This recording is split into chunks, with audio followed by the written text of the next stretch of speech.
san tin kalo heta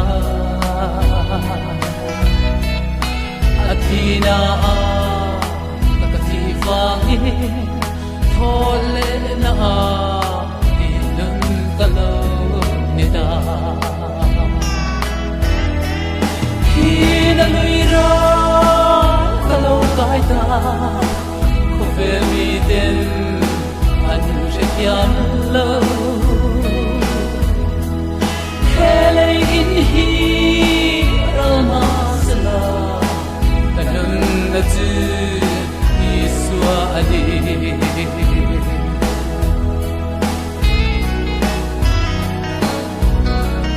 leitak saro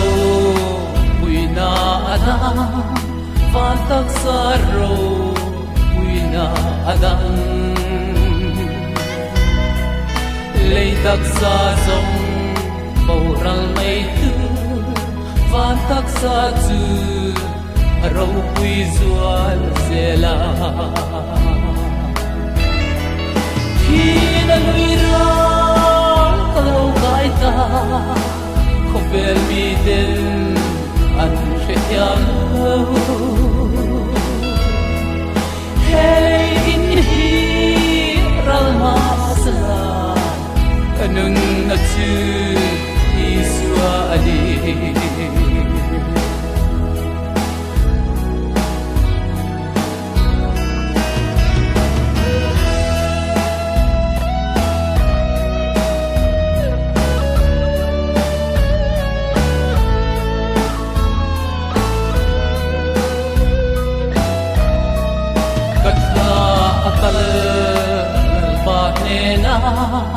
van sang mu ang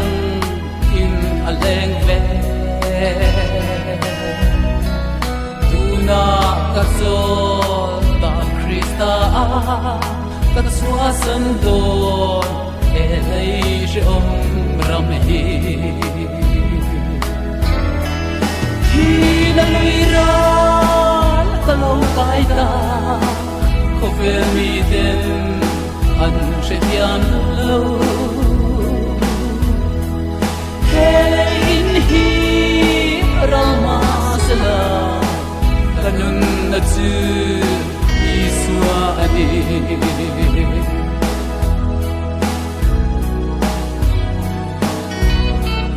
leitak saro ralturahya iswa meldu on la zelse midnena nun na pe kahon song hi kapangral to panga hina luira kalau kaita khove mi den an shekiam